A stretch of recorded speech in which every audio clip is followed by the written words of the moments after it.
Hello, good afternoon. Welcome back. Bonjour, bon après-midi, bienvenue à nouveau à ce forum sur la croissance verte et le développement durable. Nous allons maintenant aborder le verdissement des transports à moyenne et grande distance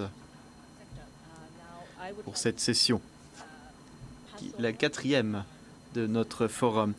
J'aimerais maintenant passer la parole à notre modérateur, mais avant tout, nous avons l'interprétation en anglais et en français. C'est un événement bilingue. N'hésitez pas à l'utiliser si besoin. Si vous joignez à nous en ligne. Nous allons vous envoyer très bientôt un sondage des participants sur ce que vous avez pensé de cette session, de la qualité des discussions, du matériel abordé, etc. Donc n'hésitez pas à le remplir. Nous avons aussi la fonctionnalité questions-réponses, grâce à laquelle vous pouvez poser des questions qui seront abordées à la fin de cette session.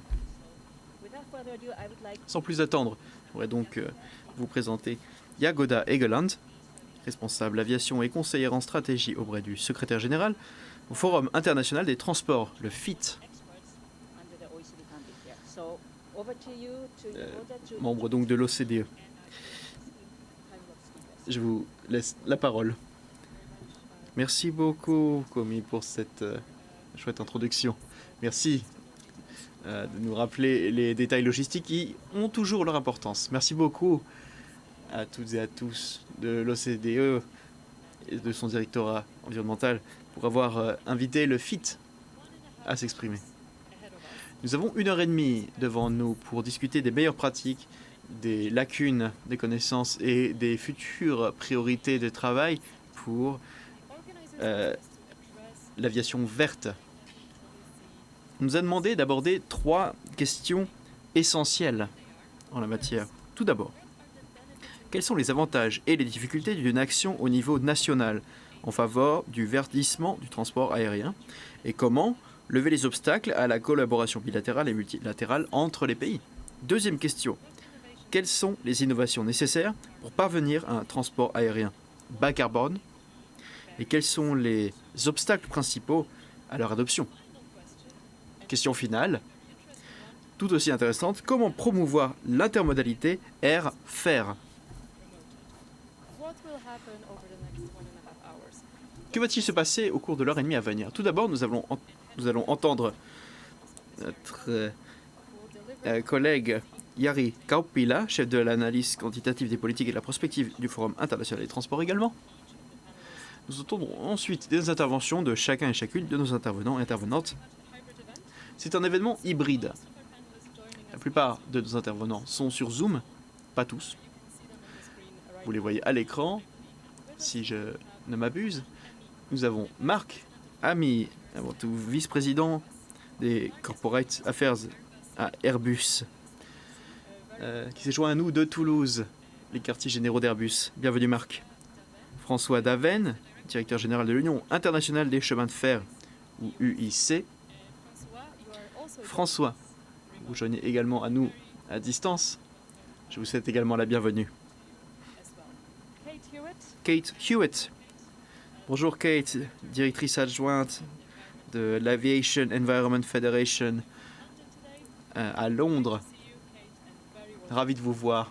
Je vous souhaite également la bienvenue. Andreas Schaefer, professeur à la chaire de l'énergie et des transports à UCL, University College de Londres. Ravi de pouvoir vous voir en personne à Paris. Et bienvenue. Et enfin, dernier intervenant, mais pas des moindres, Jane Hooper, directrice adjointe, Organisation de l'aviation civile internationale, aussi connue sous le nom de l'OAC, qui malheureusement ne peut pas se joindre à nous à distance ou en personne, mais nous entendrons son allocution vidéo. Suite à ces interventions, nous ouvrirons la session pour des discussions. Et j'aimerais le souligner, Nous espérons pouvoir vous donner la parole, vous aussi qui nous écoutez, à travers la fonctionnalité question-réponse Zoom, je le rappelle. J'aimerais maintenant donner la parole à Jari Kaupila. Merci beaucoup, vous avez la parole. Merci beaucoup, Yagoda. Merci beaucoup pour nos collègues du FIT de nous avoir invités pour ce panel. Je serai bref dans mon introduction des défis majeurs de la décarbonation, non seulement de l'aviation, mais aussi à long terme, le verdissement en général des transports à moyenne et grande distance.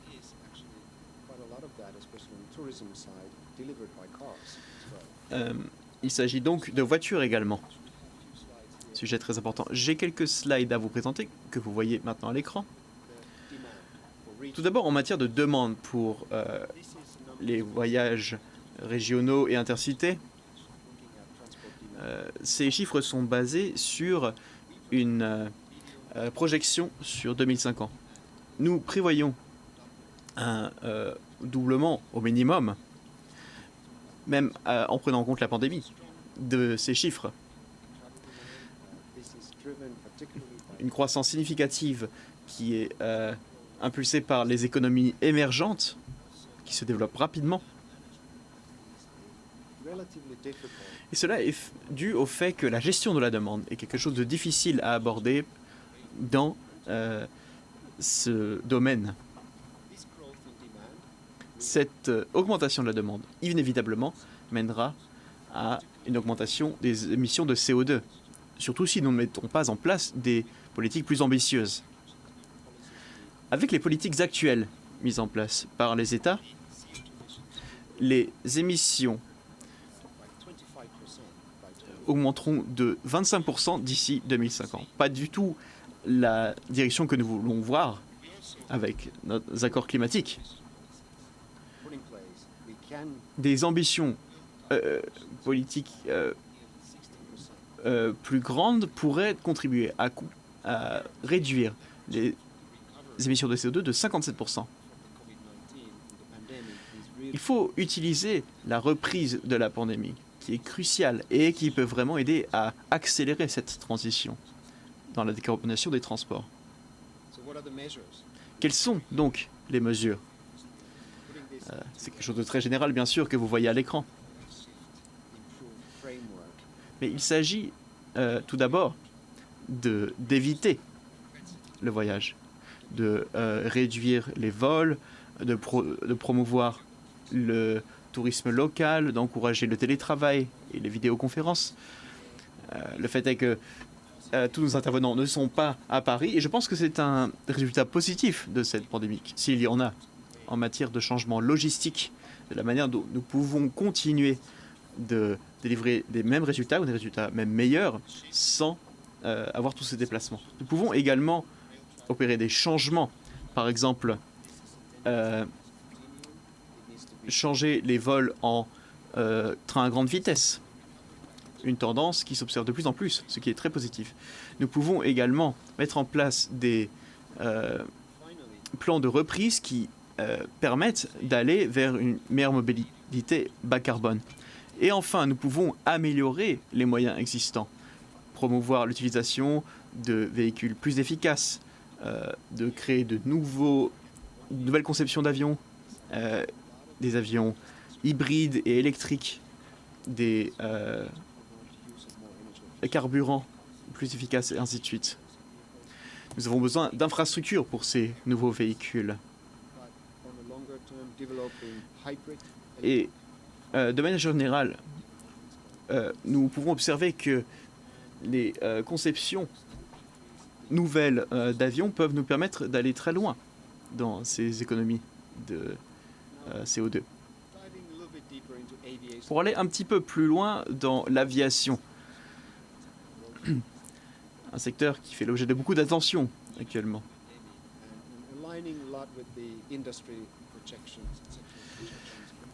En matière de projection industrielle et sectorielle, nous prévoyons un triplement de la demande d'ici 2050, dû à l'augmentation de la population, des besoins de la population.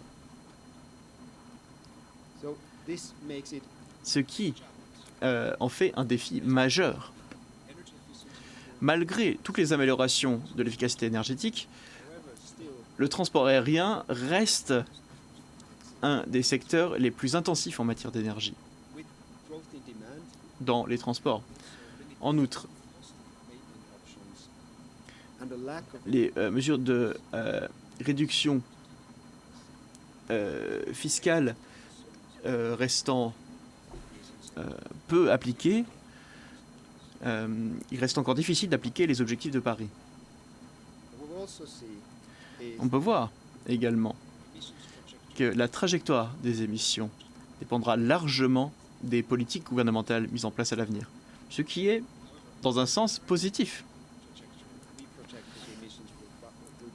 Cependant, c'est un optimisme très théorique, étant donné qu'avec les mesures actuelles, nous prévoyons une augmentation de 2,3 fois d'ici 2050. Mais avec les bonnes politiques, les gouvernements peuvent véritablement changer la donne pour faire passer à 2050 la consommation au niveau que l'on a aujourd'hui. Il y a donc un véritable potentiel de décarbonation de l'aviation.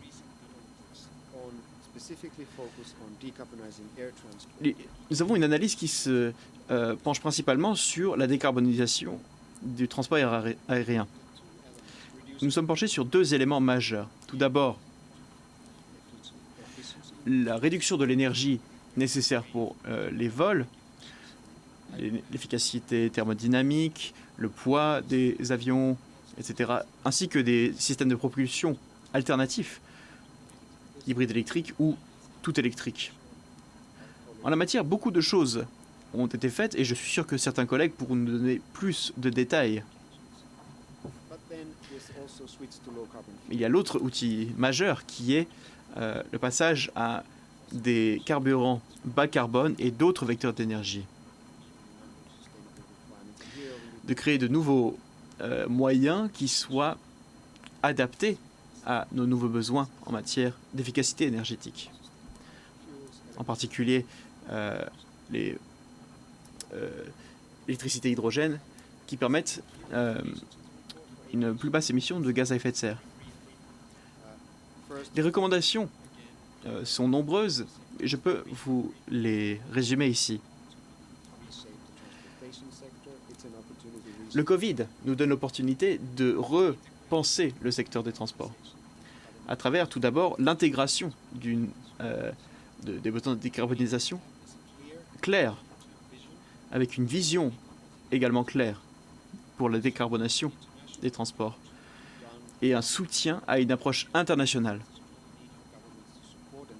Nous avons besoin de soutien des gouvernements, encore plus que ce qui se fait aujourd'hui. Ces accords, ces initiatives doivent être faites à tous les niveaux, national, international, régional, sous-régional. Nous devons également introduire des taxations carbone spécifiques à l'aviation. Initiative d'autant plus urgente que la situation est urgente. La réglementation sur l'efficacité énergétique des carburants, les initiatives d'encouragement de carburants hybrides, par exemple, peuvent être très utiles. Nous aurons également besoin de pôles d'innovation et de soutien logistique et financier pour ces pôles. Cela est urgent. Pour finir avec deux slides sur l'action du FIT pour nous adresser à ces obstacles. Tout d'abord, un catalogue qui s'appelle le TCAD des mesures de réduction du CO2 pour aider les acteurs politiques à réaliser les objectifs de décarbonation, également dans le secteur de l'aviation. Nous sommes revenus de COP ou de la COP 26 où beaucoup de ces éléments ont été abordés. Nous avions déjà travaillé dessus avant la COP26, bien sûr, mais nous avons pu la mettre à jour grâce aux résultats de la COP26. Et cela est vu comme par la CNUSED comme un outil majeur. Dernier projet que j'aimerais mentionner et qui est important, c'est le projet d'action pour la mise en œuvre, subventionné par l'Union européenne, qui vise à créer une coalition pour la mise en œuvre politique des solutions, qui permettent de comprendre les solutions disponibles, la manière dont nous pouvons les mettre en place à court terme. Nous mettons l'accent sur le transport lourd, le transport maritime, et nous avons des entreprises mondiales, des instituts de recherche qui se joignent à nous pour discuter de ces questions. Pour l'aviation, nous avons 15 pays et tous les gros acteurs sont présents. L'industrie de l'aviation participe également et nous allons mettre l'accent sur le carburant aviation durable. Qu'est-ce qui fonctionne mieux pour mettre sur le marché ces solutions le plus rapidement possible. Je vais donc m'en tenir là pour les remarques d'ouverture. J'espère que cela vous donne une idée des défis en matière de transport à moyenne et grande distance et je me réjouis à l'avance des discussions que nous allons avoir. Merci Yari pour ce panorama des défis de décarbonation et les opportunités qui sont disponibles. Vous avez abordé un certain nombre de points et nous allons y revenir dans les détails. J'ai vu que Andreas prenait des notes pendant que vous parliez et je suis sûre que nous allons parler de certaines des hypothèses qui sous-tendent le travail du FIT. Merci de cet exposé introductif. Je vais demander maintenant aux organisateurs de diffuser la présentation de Jane qui va parler au nom de l'OACI. Bonjour de Montréal. C'est un honneur pour moi de participer à cet événement. Je voudrais dire que l'aviation internationale a été l'un des secteurs les plus durement touchés par la pandémie. L'OACI et ses États membres participent déjà pour une reprise verte. Comme tout autre secteur, l'aviation doit jouer son rôle pour réduire les émissions de CO2. Et cela nous donne une opportunité, la pandémie nous donne une opportunité de reconstruire mieux avec des opérations d'innovation. Je voudrais nous parler de ce que l'OACI fait pour ses affaires depuis l'adoption de la cible 2020 pour la décarbonation. Il y a 20 ans, nous avons avancé, nous avons optimisé les opérations avec des carburants durables et l'OACI a également des mesures de compensation carbone de l'aviation internationale. Nous sommes heureux de vous parler donc des carburants aviation durable. Il y a des orientations pour respecter les critères qui sont évalués et il y a un accord pour les émissions de gaz à effet de serre et les critères également environnementaux. Alors, c'est la première approche mondiale en matière de durabilité pour un secteur. C'est une bonne chose. L'aviation doit se vertir et nous devons progresser et mettre en œuvre rapidement les innovations pour s'attaquer à l'impact sur le climat. Les choses évoluent rapidement. Au cours des dernières années, nous avons fait un bilan et nous nous sommes rendus compte qu'il y a une mobilisation de l'État, l'industrie, les entrepreneurs, la société civile pour la décarbonation de l'aviation. Des engagements forts, des feuilles de route ambitieux, des solutions ont été présentées. Croissance net zéro d'ici 2050, des technologies de rupture telles que les l'électrique et d'autres carburants plus durables sont des solutions. La coalition a été mise sur pied pour réunir les différents acteurs. On invite des partenaires à nous joindre et je vous invite à aller voir notre système de suivi de l'innovation. En 2019, c'est sa 48e session. L'Assemblée a demandé au Conseil de l'OACI de continuer d'explorer les objectifs à long terme pour l'aviation internationale. L'OACI a travaillé constamment vers cette fin, surtout des processus techniques multipartites, avoir des informations sur les innovations les plus ambitieuses et les possibilités de réduction des CO2 ont été réunies. Des feuilles de route de mise en œuvre sont évaluées par 200 des meilleurs experts au monde dans ce domaine. Les résultats de ce travail seront présentés à la 47e session en septembre 2022 pour les 192 membres de l'OACI. La pandémie a changé la façon dont on voyage. Les jeunes, en particulier, aspirent à de nouvelles formes de voyage plus durables, plus viables. Les attentes sont très élevées et je suis heureuse de dire que l'OACI encourage la participation des jeunes à ce processus pour qu'ils forment un groupe indépendant afin que nous attendions leur point de vue et leurs solutions pour la transition de l'aviation. Et c'est le plus gros défi auquel nous faisons face, le défi climat. Et nous nous lançons dans ce processus de décarbonation et nous allons continuer de faciliter la coopération et l'action. Merci. Merci, Jane, pour nous avoir parlé de ce que les parties prenantes de l'aviation ont prévu, également les avancées en matière de critères de durabilité. Jane a parlé des pionniers de l'aviation qui avancent vite et nous avons l'un des pionniers avec nous ici. Marc, je me tourne vers vous. Le forum met l'accent sur la reprise verte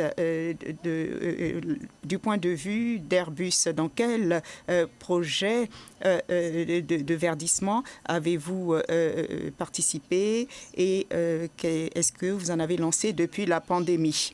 Merci beaucoup. Bonjour à tout le monde. J'espère que vous pouvez m'entendre. Ce que je voudrais dire d'abord, c'est oui, pendant la pandémie, comme vous le savez, c'était une crise difficile pour l'aviation internationale. Nous avons tous décidé de reconstruire en mieux et d'avoir une relance verte, une meilleure relance. Et le résultat, vous le connaissez probablement, c'est que tout le secteur de l'aviation s'est engagé pour la neutralité carbone en 2050. Cette décision a été prise par tous les membres de l'IATA en octobre dernier et cela a été suivi par une déclaration d'étape avec les fabricants. Les lignes aériennes ont pris le même engagement, neutralité carbone d'ici 2050. C'est une grande avancée face à cette crise. Et Airbus fait partie de cette transformation. Et nous avons décidé l'année dernière, pendant la pandémie, de lancer un projet très ambitieux qui vise à travailler sur 3 projets d'avions à zéro émission, de 100 à 200 passagers, d'un 1000 nautiques à 200 000 nautiques en 2025 avec de l'hydrogène sans émission de CO2. C'est l'une des décisions la plus importante que nous ayons adoptées pendant la pandémie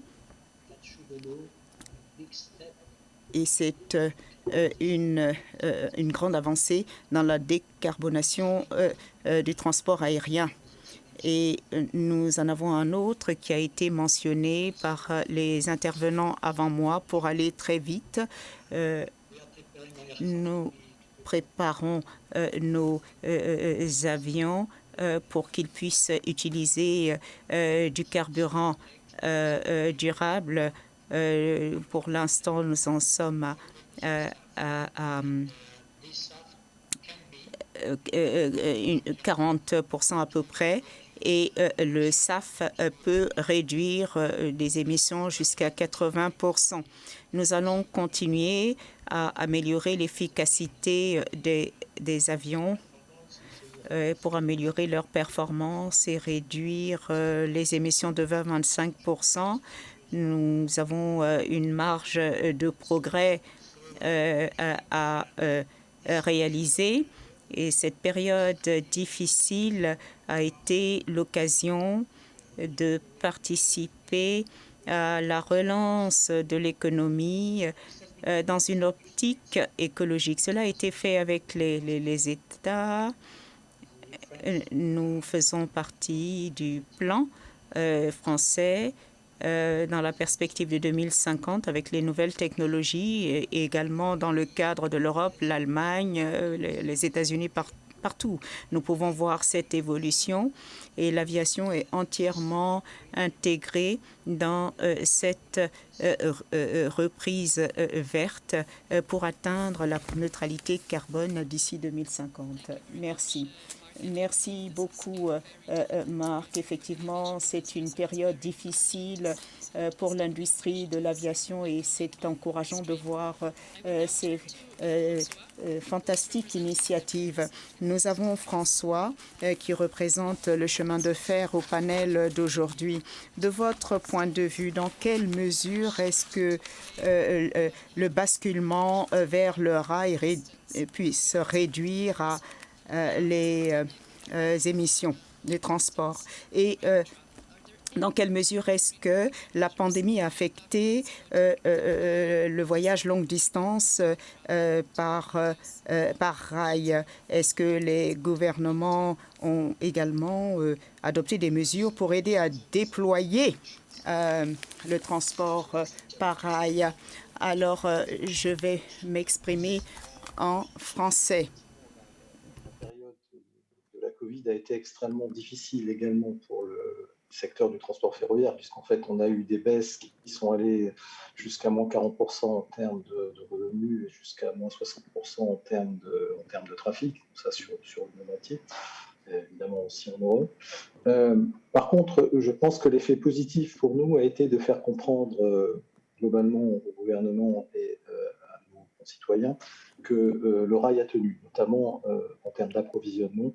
Le fret ferroviaire a été très peu touché parce qu'en fait, évidemment, vous avez un seul conducteur pour un train de 40, 50, 60 et quelques wagons.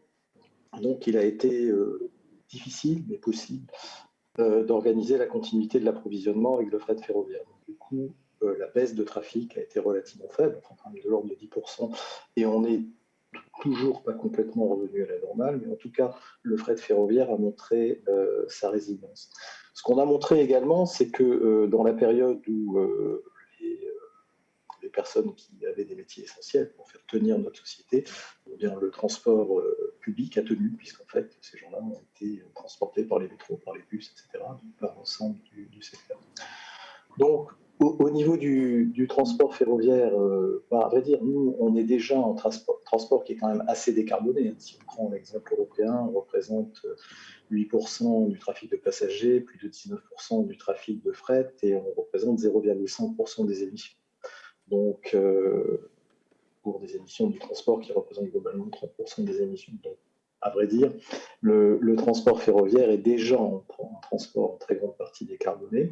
Donc nous, ce dont nous avons besoin, c'est, à vrai dire, qu'on ait de la part des gouvernements et des politiques publiques l'idée assez nette qu'il faut aller vers un changement de paradigme. Si on prend un exemple très simple, on change d'aller chercher d'innovation extraordinaire, puisque le trafic ferroviaire est aujourd'hui, alors ça dépend en gros du mix électrique, 5 à 10 fois plus efficace en termes d'énergie que tout autre mode de transport. Si on imaginait au niveau global, donc au niveau global, le transport, c'est 23% des émissions. Si on se disait qu'au niveau global, on shift un tiers du transport vers le ferroviaire, ben, ça réduit l'ensemble des émissions de 25% si on est au niveau moyen des émissions mondiales aujourd'hui pour le transport ferroviaire. Et si on se met d'ici, mettons, 10 ans, au niveau d'efficacité de l'Europe, ça le réduirait de 28%. C'est-à-dire qu'en fait, quasiment l'ensemble du trafic qui serait shifté vers le rail atterrirait en réduction nette des émissions de carbone. Donc c'est des chiffres très simples, mais c'est des chiffres également très réels. Donc si on rajoute encore 2-3 chiffres, le déplacement moyen aujourd'hui en France, c'est de l'ordre de 15 km. Donc ça veut dire que normalement, on doit pouvoir arriver à un mix de transport qui doit être capable de faire beaucoup plus de part au transport public, à la marche, au vélo, évidemment au ferroviaire, et beaucoup moins de part aux véhicules individuels. De la même façon, si on parle également de cette nécessité d'avoir du report modal, on peut imaginer, à travers plus d'investissements dans les infrastructures ferroviaires, qu'on développe la capacité de notre mode de transport de façon, évidemment, à avoir à terme un report modal extrêmement important. Donc je crois que c'est un peu ça que du rail nous demande. Alors, l'idée importante là-dessus, c'est que, évidemment, pour ça, il faut que ce soit désirable. Alors, quand je le dis comme ça veut dire qu'il faut que nos concitoyens et nos clients aient vraiment une satisfaction à avoir ce changement d'attitude, ce changement de paradigme. Alors ça veut dire qu'il faut qu'on soit capable d'avoir de bien meilleures interconnexions, notamment avec le monde de l'aviation. Par exemple, l'UIC aujourd'hui travaille avec l'IATA pour avoir des systèmes de billettique communs, de façon à ce qu'effectivement, un long courrier qui arrive à Paris puisse être relié très facilement par le système ferroviaire, que ce soit à Paris, à Berlin ou à Pékin. Donc on est vraiment des interconnexions extrêmement fortes. Que ces interconnexions extrêmement fortes marchent aussi à travers le réseau des intercités, le réseau de la haute vitesse et les réseaux de transport public. Ça, c'est quelque chose sur lequel on est en train de travailler avec de nouveaux produits au niveau de l'UIC, avec un nouveau produit pour la distribution et la vente de tickets, donc, qui s'appelle OSDM. En français, dans le texte, c'est Open Sales and Distribution Model, qui est capable justement de faire cette intégration entre l'aviation, le transport ferroviaire et le transport public.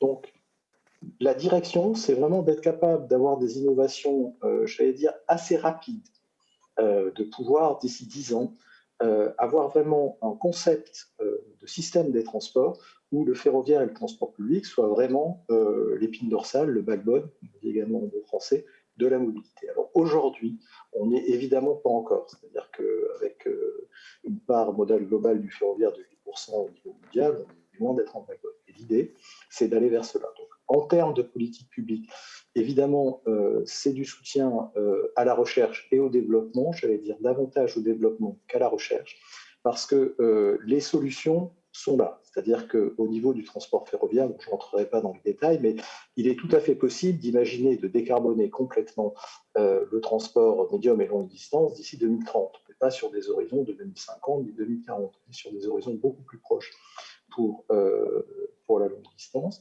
Donc ce dont nous avons besoin, c'est justement d'une aide à cette interconnexion. Également d'une aide sur avoir plus d'infrastructures, puisqu'évidemment, ce n'est pas avec l'infrastructure d'aujourd'hui qu'on sera capable d'avoir un report modal massif vers le ferroviaire. Donc il va falloir effectivement investir davantage dans ce type de mode. Donc ça veut dire, bon, pas forcément rentrer dans les détails, mais ça veut dire que à un moment, le fait que le mode ferroviaire associé au transport public, je pense que là-dessus, on essaie de travailler en étroite collaboration avec les acteurs du transport public, en particulier avec l'UITP. Le fait qu'on ait un très faible taux d'émission fait qu'on devrait être favorisé par le fait qu'on a des externalités très faibles. Globalement, ça veut dire qu'au niveau des politiques publiques, il faudra arriver à une tarification des externalités négatives pour encore un bon bout de temps des autres modes de transport. Voilà, j'espère avoir été clair.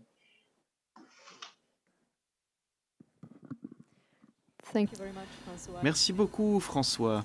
Et je peux confirmer que nos interprètes ont fait un magnifique travail de traduction. Il faut bien qu'il travaille un petit peu. Merci beaucoup d'avoir expliqué la pertinence de ce passage vers une structure pleinement décarbonée. Des objectifs ambitieux, absolument faramineux, mais qui semblent à portée de main. Et je serais ravi d'en discuter un petit peu plus au cours de cette session. Merci d'avoir souligné également ce que les gouvernements pourraient faire pour favoriser ce passage vers plus de chemin de fer. J'aimerais maintenant demander à Kate de s'exprimer. Nous avons déjà entendu par Yari que notre avenir de CO2 pour l'aviation dépend largement des politiques mises en place, que ce sont les gouvernements qui décideront de ce qui se passe.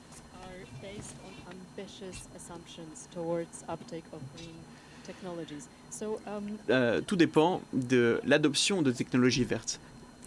Que pensez-vous, vous-même, du degré de réalisme de ces ambitions? Pensez-vous que nous pourrons agir à temps? Pensez-vous que la COP 26 a changé quoi que ce soit dans cet aspect? Kate, vous avez la parole. Très bien, merci beaucoup.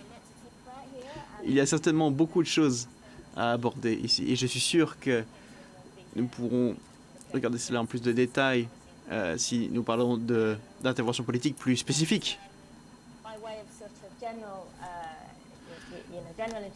Mais en guise d'introduction, nous sommes une organisation à but non bénévole, la Fédération environnementale de l'aviation. Et j'aimerais parler de cette perspective-là, du concept de reprise. C'est-à-dire faire que quelque chose, qu'un organisme soit en bonne santé à nouveau. Et je dois dire qu'avant la pandémie, cet organisme, qui était l'aviation, était en mauvaise santé. Il dépendait principalement d'énergie fossile, avec des émissions à la hausse et non pas à la baisse. Un impact donc très fort, par exemple au niveau du son. La hausse de la demande était également due à des mesures fiscales avantageuses. Un élément intéressant de ce secteur est le fait que c'est un secteur fort polluant, mais qui émane d'un petit nombre de personnes. La moitié des émissions de CO2 sont générées par 1% de la population mondiale, principalement de pays riches. Et seuls 4% de la population mondiale a effectué des vols internationaux sur une année donnée. La réponse à cette inégalité d'accès aux transports aériens a été de fournir des vols moins chers. Mais si l'on continue à donner la priorité aux vols plutôt que la réduction des émissions de CO2, ces émissions vont continuer de s'élever et de s'accumuler dans l'atmosphère. Parce que pour l'instant, le vol vert n'existe pas, malheureusement. Nous sommes bien loin d'avoir accompli ce but dans le secteur. Je suis convaincu, évidemment, que les technologies pourront nous aider à relever ce défi. Ma fille, par exemple, est convaincue que les légumes ne sont pas nécessaires à la santé des humains et que seul le sucre est nécessaire à la santé. Il n'y a rien qui changera son opinion parce que c'est ce qu'elle veut croire. Il n'y a pas de preuves tangibles que les objectifs actuels peuvent être atteints au rythme où on va. Nous pourrons parler un peu plus des outils politiques qui peuvent être mis en place par la suite et revenir au potentiel et aux limites dans ce secteur. Nous devons être honnêtes sur ce qui peut être accompli dans les 3 décennies à venir et les coûts que cela représente. Il est important de voir ce que les gouvernements peuvent faire. Les gouvernements doivent répondre aux besoins qu'ont les citoyens de pouvoir se déplacer, d'aller en vacances, mais aussi de se déplacer pour le travail. Cette industrie doit être tenue pour responsable de ces émissions.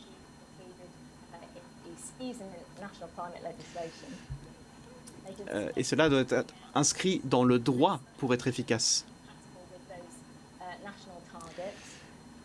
Les objectifs des acteurs de l'industrie doivent être compatibles avec les objectifs des citoyens et par extension des gouvernements. Les coûts de la décarbonation doivent être internalisés, doivent être inclus dans les tickets de transport.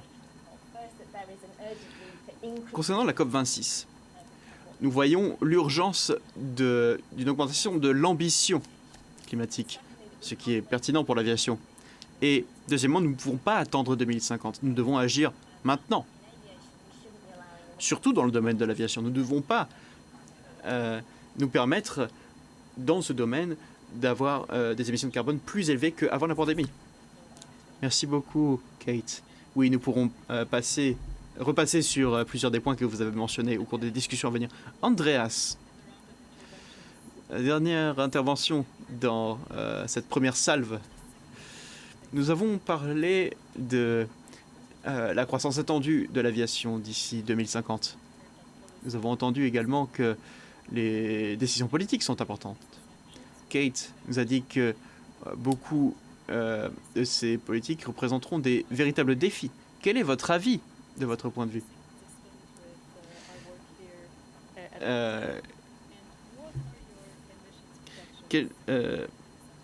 Quelles sont vos propres projections pour le secteur? Merci beaucoup, Yagoda. Comme toujours, c'est un plaisir d'être à vos ateliers et à vos conférences. Eh bien, nous avons entendu des présentations très éclairantes sur les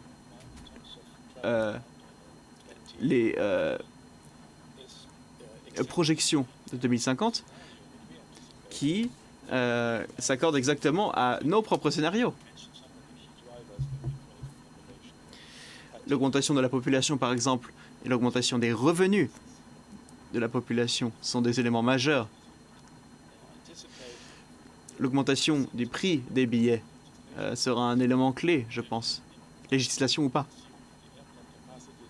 La capacité des aéroports devra augmenter, sans quoi la croissance du secteur sera freinée. En termes d'émissions de CO2, eh bien, si l'on continue comme nous l'avons fait par le passé, je suis tout à fait d'accord que c'est insoutenable. Nos émissions continueront d'augmenter. Je parle d'émissions de CO2 spécifiquement. Sur la base de nos projections, je peux dire que selon la direction que prend la croissance économique pour les années à venir, ces émissions pourraient augmenter de 50 à 150% par rapport au niveau de 2019. Qu'est-ce qu'on peut faire pour répondre à ces défis? Je suis tout à fait d'accord avec ce qui a été dit précédemment. C'est un défi certainement de taille.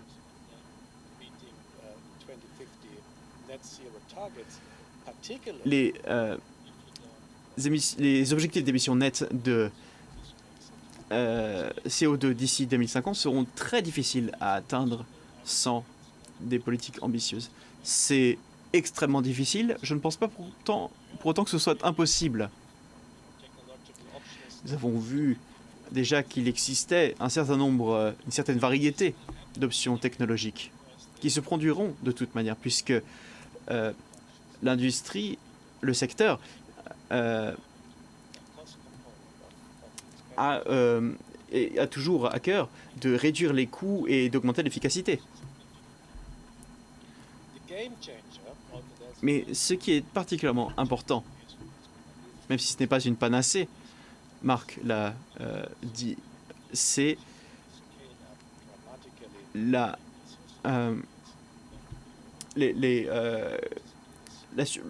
fait de surmonter des obstacles à la décarbonation. Les investissements de taille doivent être enclenchés. qui s'élèvent à des milliers de milliards de dollars, qui sont comparables au PIB de gros pays comme la France, l'Allemagne ou le Royaume-Uni. C'est un défi, comme je l'ai dit, faramineux. En particulier dû au fait qu'aucune des technologies qui introduiront les changements majeurs n'existe pour l'instant ou n'existe pas sur grande échelle, ce qui rend la chose encore plus compliquée. Sur cette note positive, je vous redonne la parole, Jagoda. Merci, Andreas. Et merci encore une fois à tous les intervenants pour leur excellente intervention et pour Yari pour son exposé introductif. Je vais maintenant ouvrir les discussions et je voudrais donner la parole aux personnes qui sont à Paris, ici et également sur Zoom. J'ai vu quelques questions et nous allons y revenir ultérieurement. Et je vais utiliser mon privilège de modératrice pour poser mes propres questions aux intervenants. Avec la pandémie, l'industrie s'est trouvée devant la pire crise qu'elle ait jamais connue. De nombreux gouvernements sont intervenus pour aider le secteur à se relancer. Et ici, nous parlons à l'OCDE de relance verte. Et je voudrais explorer les défis et éventuellement les opportunités que la pandémie a apportées au secteur en matière de décarbonation. Je sais qu'on en a parlé un peu déjà. Andreas, vous avez déjà parlé des projections, des chiffres pour l'avenir. Est-ce que la pandémie a déjà apporté quelques tendances vertes positives, pas à court terme? Nous avons arrêté de prendre l'avion pendant un temps et là, il y a une reprise. Est-ce qu'il y a des tendances à long terme qui vont perdurer suite à cela? Je pense que cela est difficile à dire. Les avantages immédiats pour l'environnement, c'est que les personnes ne pouvaient pas voyager par avion comme avant. Et comme nous l'avons entendu, la chaîne de valeur de l'aviation, pas seulement les fabricants, mais les compagnies aériennes, les aéroports, ont été durement frappés par la pandémie. Et il est difficile de voir des avantages directs. Il y a des bénéfices en termes de mesures de relance mises à la disposition de l'industrie. Et Marc a fait référence à l'hydrogène, par exemple, pour les avions. Marc en a parlé.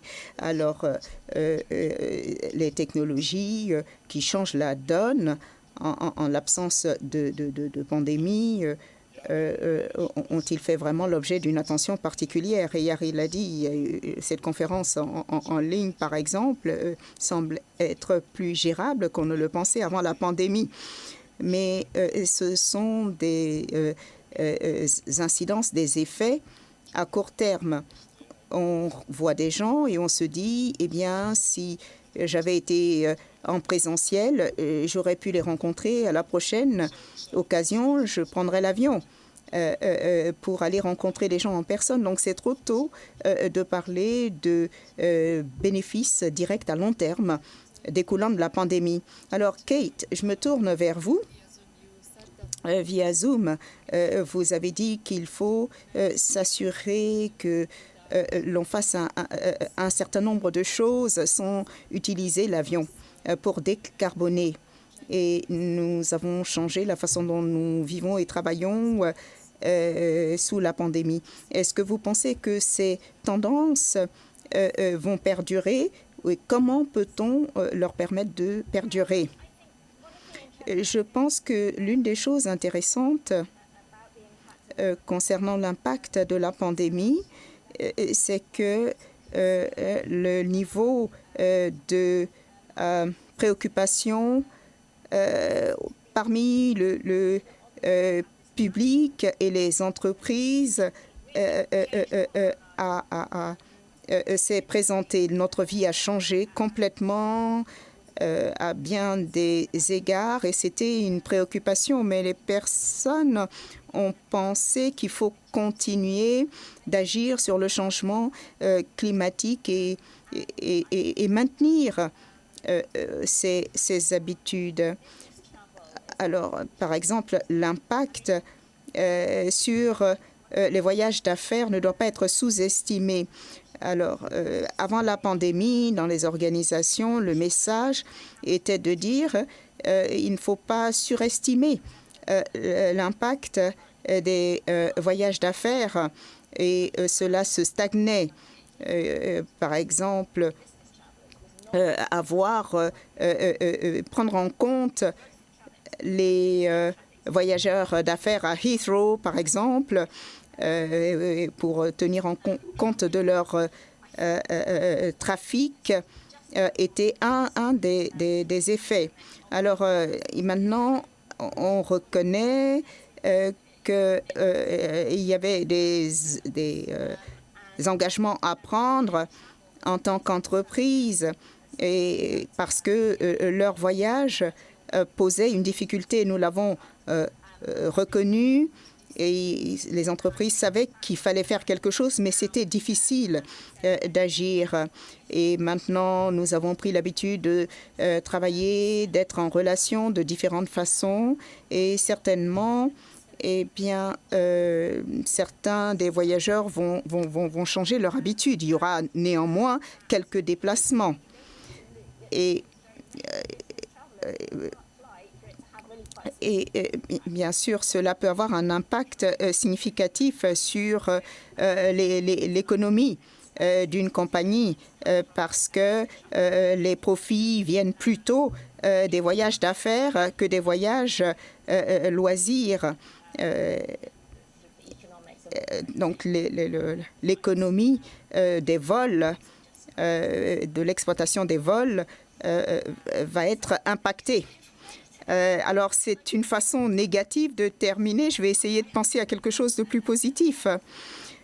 Je pense que l'idée, et j'aimerais que le fait de prendre des vacances à l'échelle nationale, plus près de chez soi, est une idée également qui a prévalu pendant la pandémie. Peut-être que cela va se poursuivre, qu'on n'a pas besoin d'aller de l'autre côté du monde pour avoir de belles plages et que l'on peut avoir des voyages un peu plus durables. Merci. Alors, Marc, pour trouver des exemples positifs, pouvez-vous nous dire comment est-ce que la reprise verte se présente en France? Oui, je voudrais d'abord intervenir sur ce qui a été dit. Nous avons une approche différente. Pendant la pandémie, des millions de personnes se sont trouvées loin de leur famille. Alors, 300 millions de personnes vivent hors de leur pays de naissance. Et aujourd'hui, avec la possibilité de revoyager, il y a un besoin absolu pour ces personnes d'aller voir leurs parents, grands-parents, de voir leurs enfants et de se réunir à nouveau. Et cela montre l'utilité de l'aviation, du transport aérien aujourd'hui. Alors, le climat, il y a une menace pour l'avenir, le nationalisme également. Et nous pensons que le transport est utile pour mieux comprendre les personnes sur cette terre, pour des échanges, comprendre différentes cultures, différentes personnes. C'est un moyen d'unifier le monde. Et vous savez, l'aviation ne représente que 2% des émissions. Donc la solution n'est pas d'arrêter de voyager par avion, c'est de voyager de façon durable. Il a dit qu'il fallait basculer vers le rail. L'objectif, c'est l'émission zéro. Vous n'avez pas besoin de nouveaux investissements. Il ne faut pas avoir un impact sur les terres et vous pouvez permettre aux personnes de voyager de façon respectueuse de l'environnement. C'est notre ambition. Ça présente un défi. C'est peut-être un peu trop enthousiaste, mais nous pensons, ce n'est pas seulement un souhait, mais à Airbus, nous avons des centaines de personnes qui travaillent sur ce point. Nous investissons des milliards d'euros sur ce point. Donc, nous pensons que cela vaut la peine d'y travailler et permettre à la prochaine génération de travailler de façon respectueuse de la planète. Je crois qu'il est important de le dire. Ce n'est pas parce que je viens de l'aviation. Je pense que prendre des vols, ça fait partie de notre vie. Nous avons 8000 villes qui sont desservies par des vols en Europe, dans le monde, pardon. Et cela permet des relations. C'est mon message. Je sais que souvent, eh bien, on dit que l'aviation, les vols, ce n'est pas le meilleur moyen de voyager, mais la performance est mieux que la voiture. Et regardez également les transports dans les accords de Paris. L'objectif de donner la mobilité verte à tout le monde. C'est un défi pour tous les transports, la voiture, les camions, les bus, le transport maritime.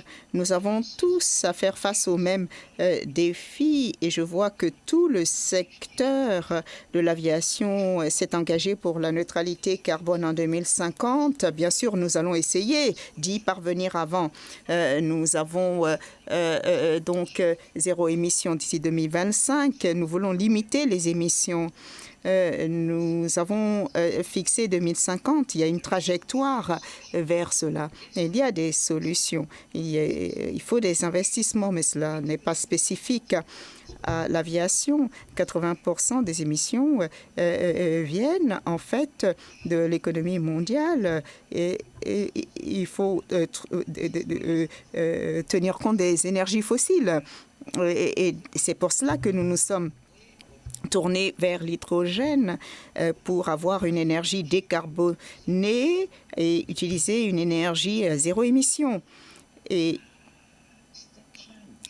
c'est une évolution radicale dans l'aviation, comme on voit des changements dans l'économie mondiale.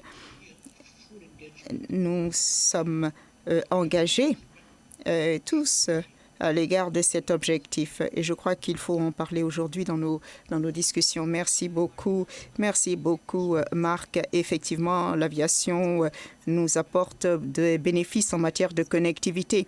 Je crois que pendant la pandémie, c'était clair.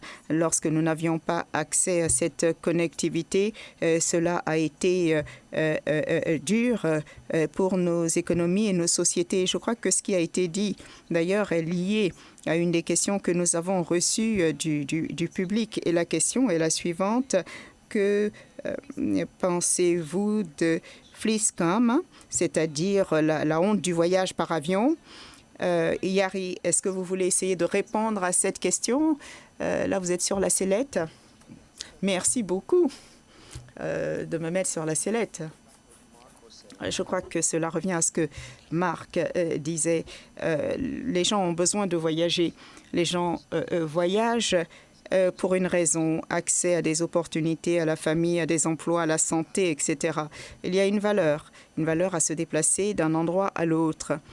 Et je crois que dans ce contexte, alors ce qu'on appelle la honte de prendre l'avion, alors c'est d'être conscient des choix. Lorsque vous voyagez, quels sont les choix que vous pouvez faire et quelles sont les implications de ce choix? Je dirais qu'il faut sensibiliser quant à l'impact de la décision de prendre un vol.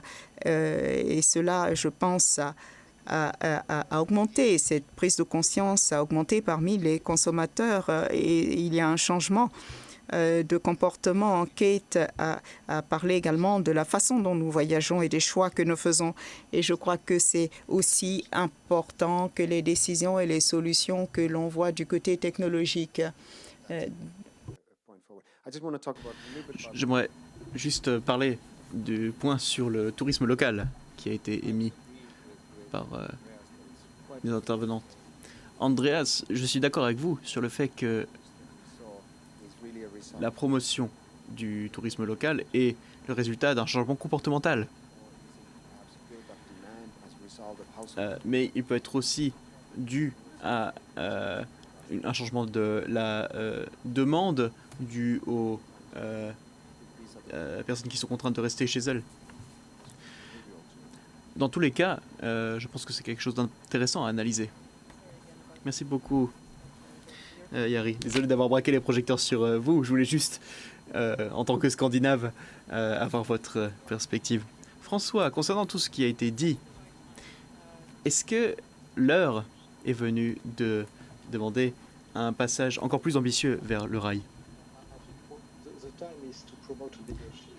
Eh bien, je pense que il s'agit d'un passage au transport public à travers le monde. Nous avons 10 ans pour agir sur les émissions carbone. Le rapport du GIEC est clair. Si nous n'avons pas un impact significatif dans les 10 années à venir sur les politiques, les dommages seront véritablement irréversibles.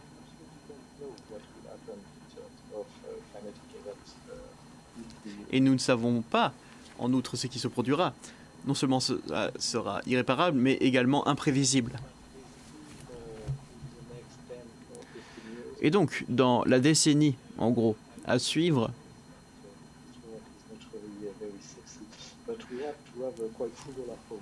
nous avons besoin d'une approche plus globale. Je sais que ce n'est pas un concept très sexy, mais c'est véritablement ce qu'il faut faire. Nous devons penser et repenser les modes de transport pour fournir ce qui est le mieux adapté aux besoins.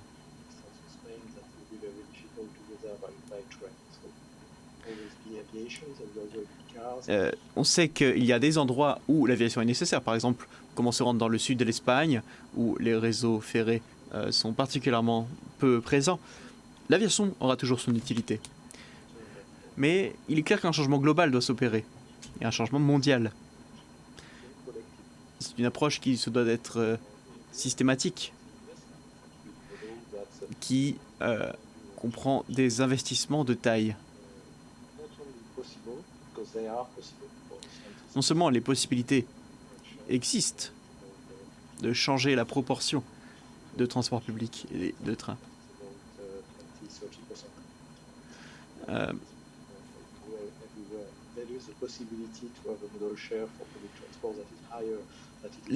Quoi qu'il en soit, il est possible de faire mieux que nous le faisons aujourd'hui. C'est une question de logistique. Et comme je l'ai dit, une question d'innovation dans des outils numériques. Meilleure tarification, par exemple. Il s'agit tout simplement de rendre ces nouvelles options désirables pour les consommateurs. J'étais présent à la COP et j'ai pu assister à des conférences sur des trains reconvertis des années 70 pour devenir des trains à hydrogène. Une solution très élégante au problème d'investissement de la décarbonation.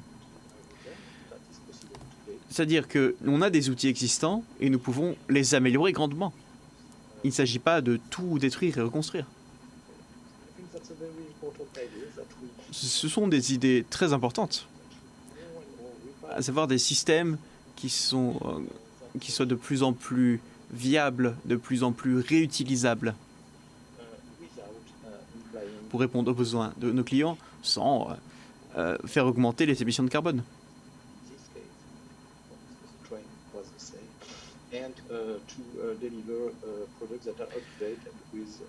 Ces produits peuvent répondre aux dernières exigences.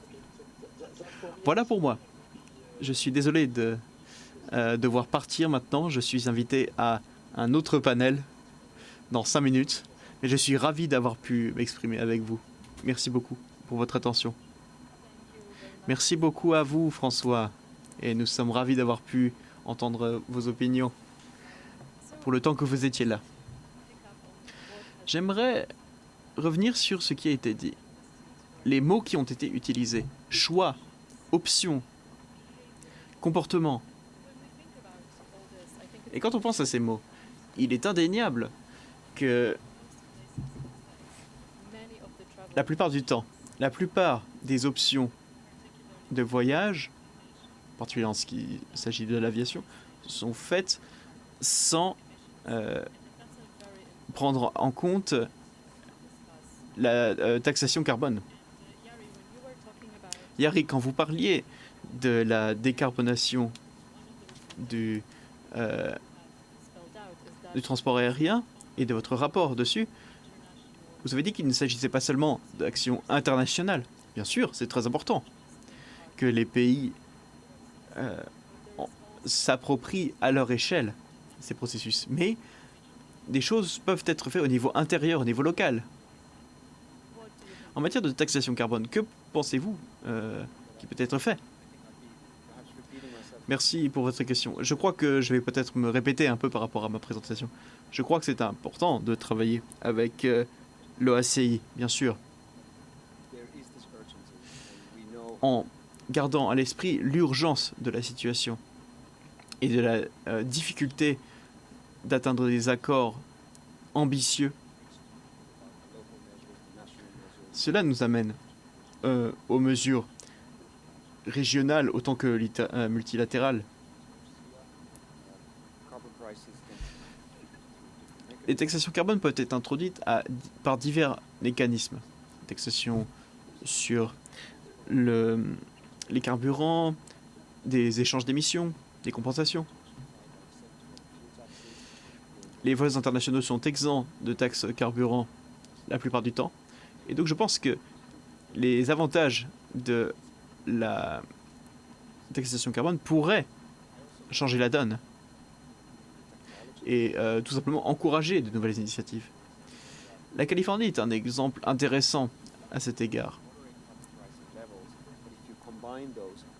Une taxation carbone, même modérée, combinée avec des politiques technologiques pour le développement de technologies comme des normes de carburant bas carbone, permettent d'accélérer le développement de nouvelles technologies. Très bien, merci beaucoup Yari. Andreas, parmi ces mesures qui ont été mentionnées par Yari, lesquelles pensez-vous, estimez-vous être les plus prometteuses? Alors, vous avez mentionné les technologies, après avoir parlé de comportement de choix.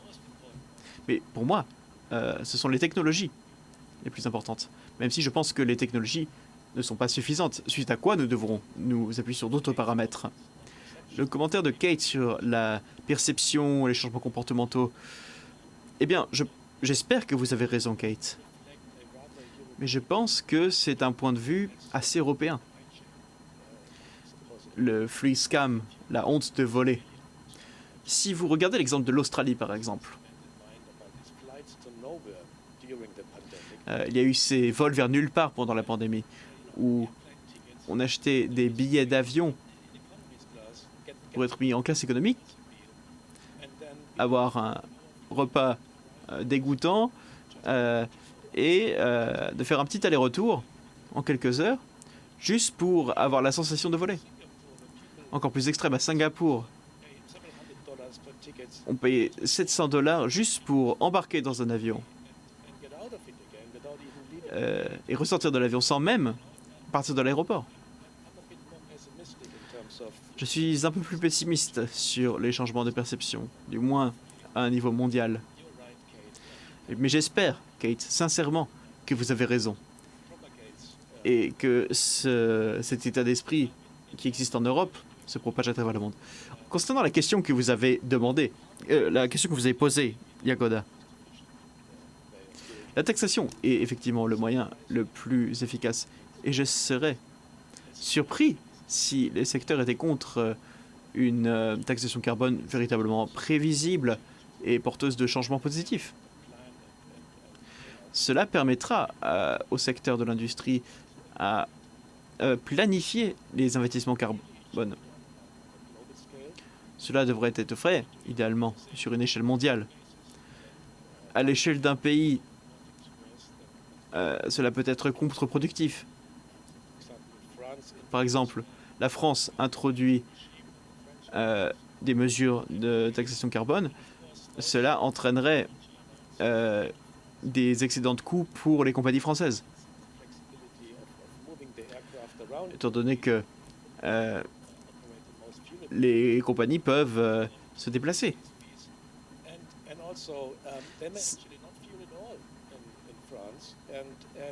Peut-être qu'il n'y aura plus de carbone. Il n'y aura plus de carburant en France. Ce qui mènerait à un effet négatif accru. Et donc, plus on propage l'idée de la taxation carbone, mieux ça sera. Sans quoi, il y aura une inégalité criante et contre-productive, comme je l'ai dit. Merci beaucoup, Andreas. Kate et François, souhaitez-vous réagir? Eh bien, la taxation carbone a certainement un rôle important à jouer.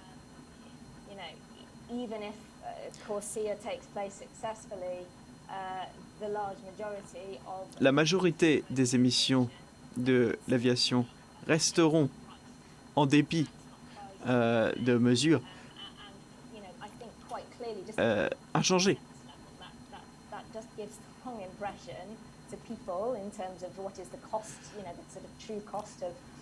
Le coût véritable du vol restera significatif. Et les mesures d'encouragement ne seront jamais suffisantes pour que les compagnies aériennes effectuent des changements radicaux qui sont nécessaires pour une véritable décarbonation du secteur. Il s'agit de donner la confiance aux investisseurs pour les faire comprendre qu'il existe un marché pour ces investissements. Mais je crois qu'il est vrai que les secteurs et les gouvernements soutiennent sur le principe une meilleure taxation carbone. Il y a un risque, cependant, qui est de voir les technologies plus chères, qui sont pour l'instant si éloignées du marché.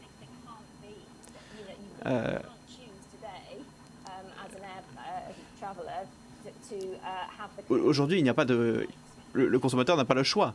Il est obligé de prendre une source polluante pour se déplacer en avion. Et donc, tout simplement, ces technologies si chères resteront inaccessibles.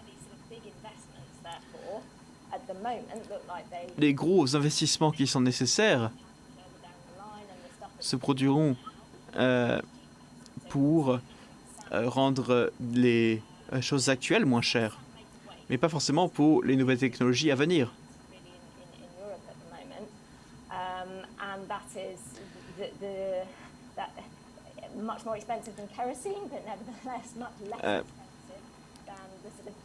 Il existe des carburants qui sont plus chers que le kérosène et qui restent... c'est pour ça que qui ne sont pas adoptés, même s'ils sont plus vertueux. Et donc c'est pour ça que je pense qu'il est nécessaire d'introduire des discussions sur ce secteur au niveau international, je pense au niveau des Nations Unies.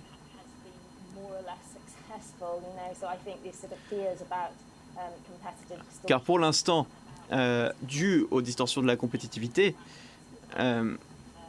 les initiatives actuelles n'ont pas pu s'appliquer de manière égale et efficace. C'est pour ça que tous les pays se doivent d'agir ensemble sur le long terme. C'est précisément à quoi sert un accord comme celui de Paris, il y a quelques années. Et je pense que nous devons avoir des accords de Paris un petit peu plus spécifiques pour ce secteur. Les actions au niveau national sont certainement importantes, mais doivent être couplées avec des actions internationales. Oui, on va parler des carburants aviation durable dans un moment. Mais avant cela, je voulais vous demander, Marc, si vous voulez intervenir sur la tarification carbone. Oui, merci beaucoup. La première chose que je voudrais dire, c'est que, comme vous le savez, la plupart des compagnies proposent de compenser les émissions de CO2. Je sais qu'il y a des critiques concernant la compensation, mais il y a des organisations de certification pour la compensation. Et c'est un moyen également de financer la réduction des émissions dans le monde. Et cela permet de financer des projets en dehors de l'Europe, dans les pays émergents, etc. Et je crois que ETS en Europe est une forme de tarification carbone. C'est 60 € par tonne et ça va passer rapidement à 100, voire plus. C'est une tarification carbone en Europe.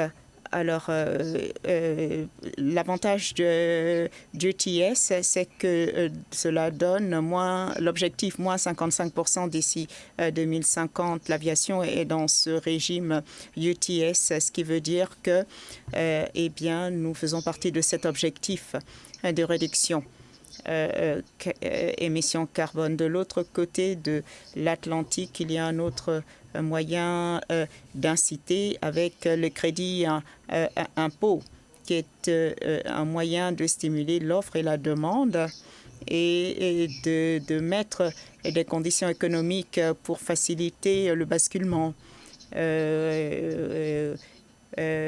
Vous avez donc doublement du prix du kérosène et investir dans les nouveaux carburants il faut afficher un niveau minimal d'émissions de CO2 pour avoir accès à ce crédit d'impôt. Aux États-Unis, nous voyons qu'il y a des engagements clairs vis-à-vis du carburant aviation durable avec des engagements des compagnies aériennes.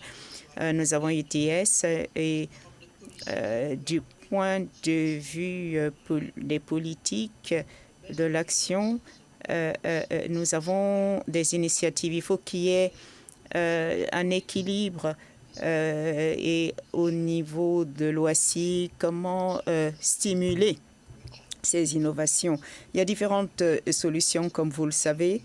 Les technologies requièrent également différents niveaux d'investissement. Donc, ces solutions peuvent servir de mesures incitatives vers de nouvelles technologies, de nouveaux carburants. Et il y a différentes approches. L'année prochaine, à l'OACI, nous allons voir les cibles à court terme. Je crois qu'il y a une ambition pour gérer cela à l'échelle mondiale parce que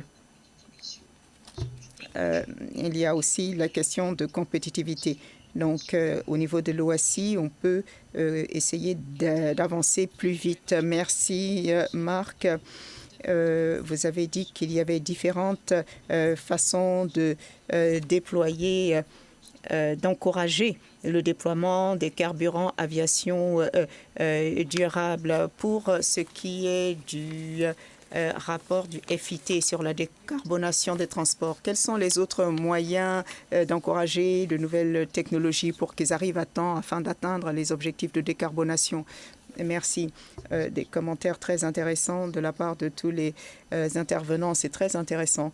L'une des choses que nous avons examinées dans le rapport sur la décarbonation de l'aviation, c'était les obstacles au déploiement des carburants aviation durables, les solutions, les actions à long terme prévues. La première chose à dire, avant de passer aux mesures incitatives, c'est un cadre politique qui permet de dérisquer les investissements opérés par le secteur dans les nouvelles technologies. Pour ce qui est de soutenir et d'accélérer ce processus, il faut des recherches, le développement, le déploiement des nouvelles technologies, y compris le SAF, les carburants aviation durable. Cela peut être fait de deux façons. D'abord, le financement de la recherche, c'est une chose. Et deuxièmement, apporter des incitations gouvernementales pour l'adoption de ces nouvelles technologies. Et cet appui peut arriver soit par la subvention des recherches, par des programmes de recherche publique sur les carburants aviation durable, augmenter également la production et réduire le risque des investissements. Alors, selon la source des financements, je pense qu'il y a deux réflexions qui me viennent à l'esprit, mais il y en a d'autres. D'abord, le budget public du gouvernement, mais aussi des revenus fléchés issus de la taxation carbone.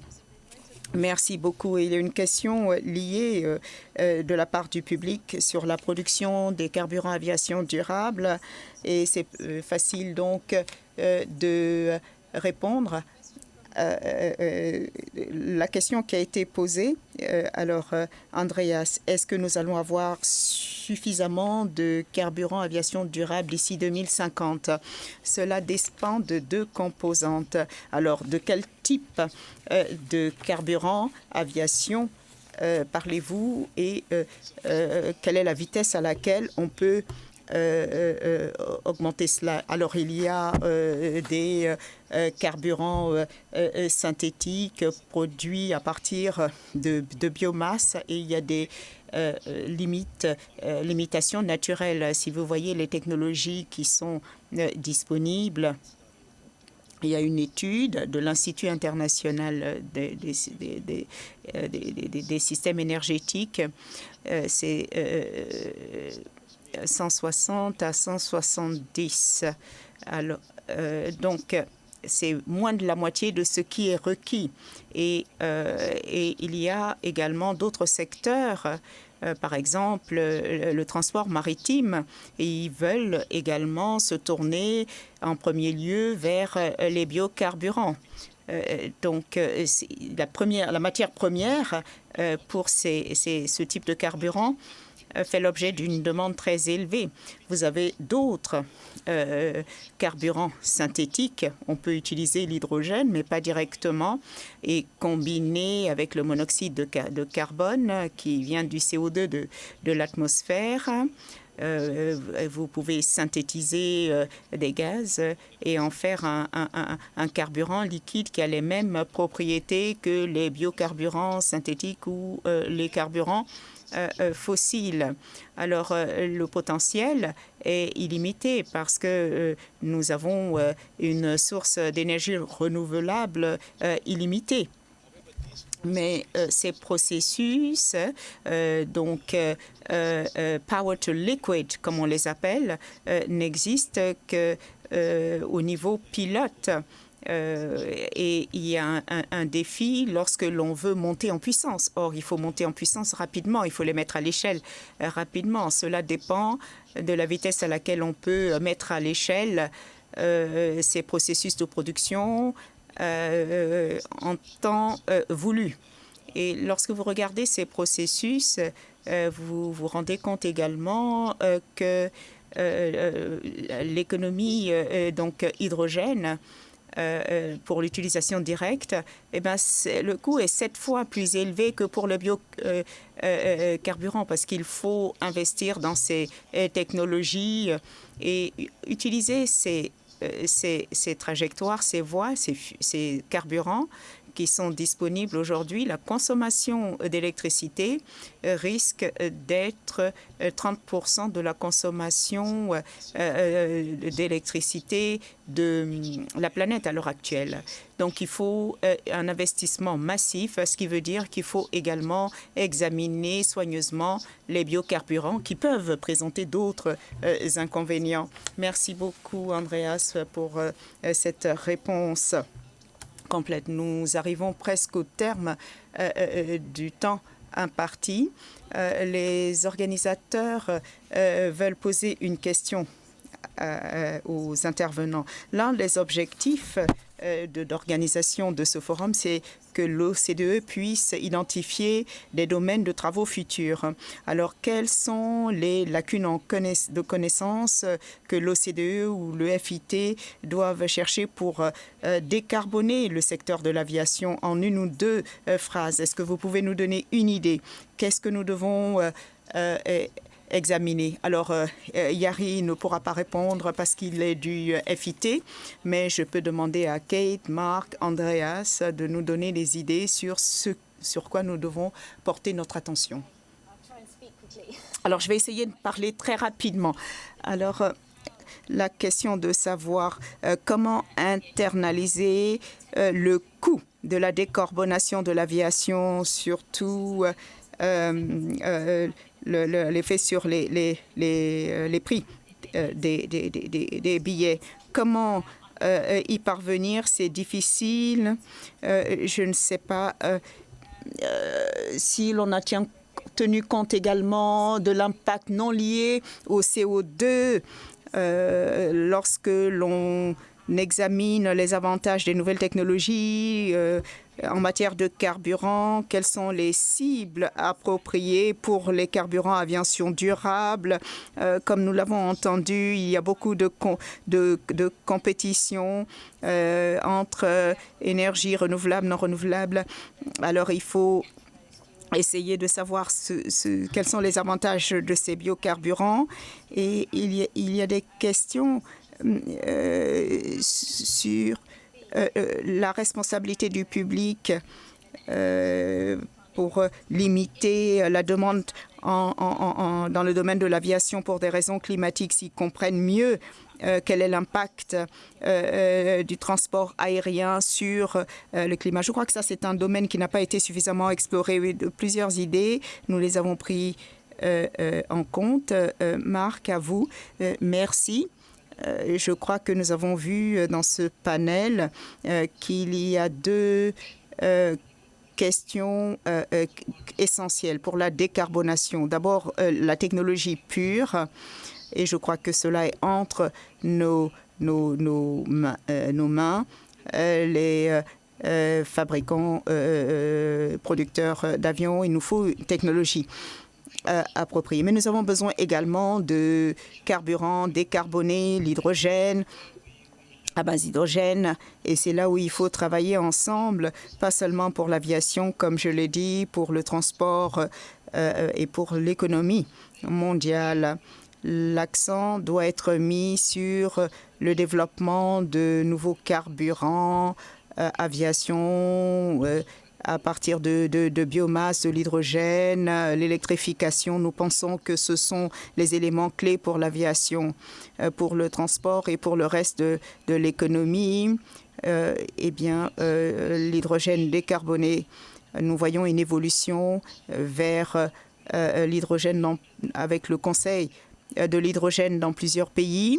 Il nous faut accélérer les investissements, investir dans de nouvelles technologies pour avoir suffisamment de nouveaux carburants décarbonés pour l'avenir. Et je pense que c'est l'une des dimensions essentielles à l'avenir. Merci beaucoup. Nous avons des plans pour examiner un peu plus en profondeur certains des points que vous avez évoqués. Nous vous tiendrons au courant. Et Andreas, vous avez en dernier la parole. Qu'est-ce qui n'a pas été dit encore?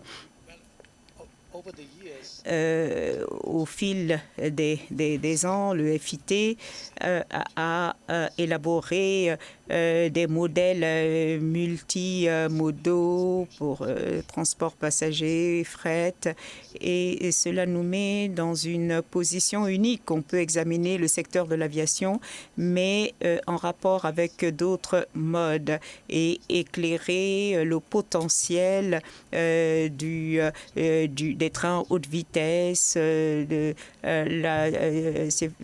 remplacement au niveau mondial, substitution au niveau mondial, avec l'introduction des véhicules autonomes électriques.